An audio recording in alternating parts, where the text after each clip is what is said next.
Senior صحافی اور تجزیہ کار جاوید چودھری کے مطابق آپ اگر 1000 سال پیچھے چلے جائیں تو سنٹرل ایشیا اور ایران میں سامانیان کے نام سے ایک بڑی سلطنت تھی۔ افغانستان کا علاقہ غزنی بھی اس سلطنت کا حصہ تھا۔ غزنی کا گورنر الپتگین تھا۔ وہ ترک غلام تھا، بادشاہ کے قریب تھا، لہذا بادشاہ نے اسے غزنی کا کمانڈر اور بعد ازاں گورنر بنا دیا۔ الپتگین کے پاس ناصر الدین سبکتگین نام کا ایک ترک غلام تھا۔ گورنر نے اسے رائل گارڈ بنا دیا۔ وہ بہادر، ظریف اور سمجھدار تھا۔ اس نے آہستہ آہستہ گورنر کے تمام اختیارات اپنے ہاتھ میں لے لیے اور آخر میں غزنہ کے نام سے آزاد ریاست قائم کر دی۔ سامانی ریاست کمزور ہوئی تو سبکتگین نے غزنہ ریاست کا رقبہ بڑھا لیا اور وہ آج کے ازبکستان، ایران اور ہندوستان کے سرحدی علاقوں پر قابض ہو گیا۔ محمود غزنوی اس سبکتگین کا بیٹا تھا۔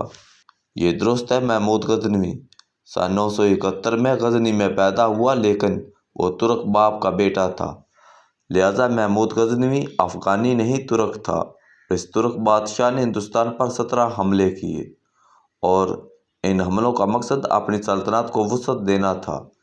افغان ریجن کا دوسرا اہم کردار شہاب الدین غوری تھا۔ اس نے گورستان کے نام سے غوری سلطنت قائم کی اور وہ بھی پوری زندگی ہندوستان پر حملہ آور ہوتا رہا۔ اب سوال یہ ہے، کیا شہاب الدین غوری افغان تھا؟ جی نہیں، وہ ایرانی تھا اور اس نے اپنے زمانے میں آج کے افغانستان پر بھی اسی طرح حکومت کی جس طرح وہ بنگلہ دیش، ایران، شمالی انڈیا، پاکستان، تاجکستان اور ترکستان پر قابض رہا۔ آج کے ماڈرن افغانستان کی بنیاد احمد شاہ ابدالی نے 1747 میں رکھی تھی۔ وہ ملتان میں پیدا ہوا تھا اور وہ پشتون تھا۔ ہم بہرحال اس لحاظ سے افغانی پشتون کہہ سکتے ہیں۔ اس سے قبل افغانستان پر 300 سال مغلوں نے حکومت کی تھی اور وہ ازبک تھے، اور ہم اگر اس میں تاتاریوں کو بھی شامل کر لیں تو افغانستان 200-250 سال چنگیز خان اور ہلاکو خان کی اولاد کے قبضے میں بھی رہا اور وہ لوگ منگولیا کے رہنے والے تھے، لہذا ہم کہہ سکتے ہیں افغان آج جن کمانڈرز کی مثالیں دے کر پاکستان کو للکار رہے ہیں، ان میں سے کسی کا تعلق بھی افغانستان کے ساتھ نہیں تھا۔ وہ بھی افغانستان پر اسی طرح قابض رہے جس طرح روسی اور امریکی رہے، اور وہ بھی افغانوں کی بے مروتی، پیسے کی ہرس، بے وفائی اور ضد کی وجہ سے انہیں اسی طرح چھوڑ گیا جس طرح برطانوی، امریکی اور روسیوں نے چھوڑ دیا۔ میں نے پچھلے دنوں افغانستان کے ایک نائب وزیر کی گفتگو سنی۔ وہ پاکستان کو دھمکی دے رہا تھا تو ہم نے جس غزنوی، غوری اور ابدالی کے نام پر میزائل بنائے ہیں وہ سب افغان تھے، اور ہمارے پاس آج بھی لاکھوں کی تعداد میں ابدالی، غوری اور غزنوی موجود ہیں۔ ہم نے اگر ان میں سے چند کو چھوڑ دیا تو وہ تمہارے ساتھ وہی سلوک کریں گے جو ہم تاریخ میں کیا کرتے تھے۔ میں یہ سن کر ہنس پڑا۔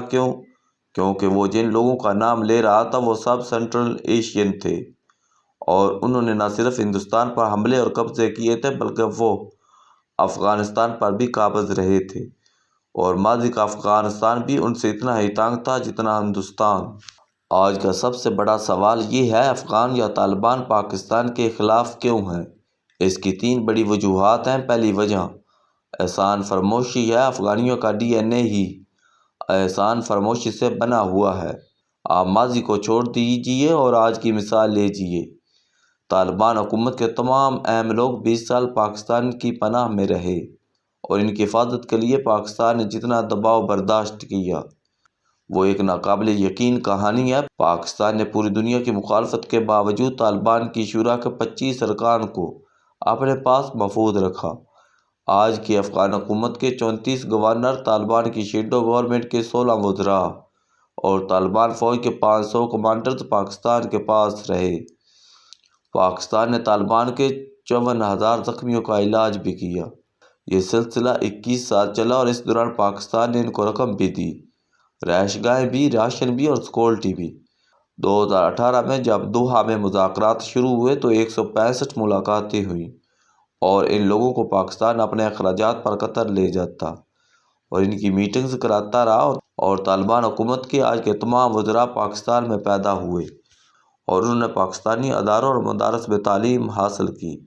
لیکن آج یہ پاکستان کو دھمکیاں بھی دے رہے ہیں اور کالعدم تنظیم تحریک طالبان پاکستان کے ذریعے پاکستان پر حملے بھی کر رہے ہیں۔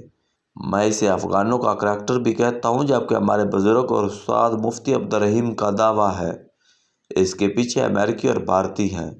امریکہ نے طالبان سے 2013 میں دوحہ میں دفتر کھلوایا تھا۔ طالبان 10 سال دوحہ میں آتے جاتے رہے، انہیں ایک خاص ہوٹل میں ٹھہرایا جاتا تھا۔ انہیں 10 برسوں میں امریکیوں نے ان کے تمام کالز بھی ریکارڈ کی اور ای میل بھی، ان کے فون بھی ہیک ہوئے اور ان کی عادتوں کا مطالعہ بھی کیا گیا۔ لہٰذا 10 برس میں امریکہ ان کے تمام رشتہ داروں، جائیدادوں اور اکاؤنٹس تک پہنچ گیا اور ان کی عادتیں اور کمزوریاں بھی بھانپ گیا۔ بھارت کی راہ بھی اس دوران دوحہ میں ان سے رابطے میں رہی۔ پاکستان صرف ان کے نخرے اٹھاتا رہا، جبکہ یہ بھارت اور امریکہ کی گود میں کھیلتے رہے۔ پاکستان نے 2021 میں ان کا امریکہ سے معاہدہ کرایا، لیکن یہ ایک اوپن ایگریمنٹ تھا، جبکہ ان کا امریکہ کے ساتھ ایک خفیہ معاہدہ بھی ہوا۔ اس معاہدے میں TTP کو قائم رکھنا اور پاکستان کے خلاف استعمال کرنا شامل تھا، اور طالبان 3 برسوں سے یہ کام کر رہے ہیں۔ امریکہ اس کے بدلے انہیں ہر سال $6 بلین دیتا ہے۔ افغانستان کا کل بجٹ $2.60 ارب ہے۔ اتنی چھوٹی سی اکانومی میں $6 ارب ہر سال اضافی پمپ کر دیا جاتا ہے۔ یہ رقم طالبان کو کیوں مل رہی ہے اور یہ کس کی جیب میں جاتی ہے؟ یہ سوال ہمیں طالبان سے پوچھنا چاہیے تھا۔ بھارت کے ساتھ بھی طالبان کا ایسا ہی تعلق ہے۔ طالبان کے ایک وزیر سے ہمارے ایک دوست نے پوچھا، ہم نے 40 سال آپ کی خدمت کی، ہم نے اس سے خدمت میں پورا ملک برباد کرا لیا، لیکن آپ آج بھارت کی گود میں بیٹھے ہیں، آخر کیوں؟ افغان وزیر نے ہنس کر جواب دیا، ہمارے پاس جب پاکستانی آتے ہیں تو ان کے بریف کیسوں سے مشورے نکلتے ہیں، جبکہ بھارتی لوگ بریف کیسوں میں نوٹ بھر کر لاتے ہیں۔ لہذا تم خود بتاؤ، ہم تمہاری بات سنیں یا بھارت کی؟ یہ ہے افغان طالبان کا DNA۔ یہ پیسے کی آواز سنتے ہیں اور صرف اسی پر ان کے کان کھڑے ہوتے ہیں۔ افغانستان کے اندر ایک اور ایشو بھی ہے۔ طالبان 2 حصوں میں تقسیم ہے، قندھاری اور حقانی گروپ۔ افغانستان کو فتح حقانی گروپ نے کیا تھا۔ یہ قندھاریوں کی نسبتاً پاکستان کے زیادہ قریب ہے، دوسری طرف قندھاری ہیں۔ ان دونوں کے درمیان اختیارات کی جنگ چل رہی ہے۔ ملا عمر کے زمانے میں حقانیوں کو بے اختیار رکھا گیا تھا۔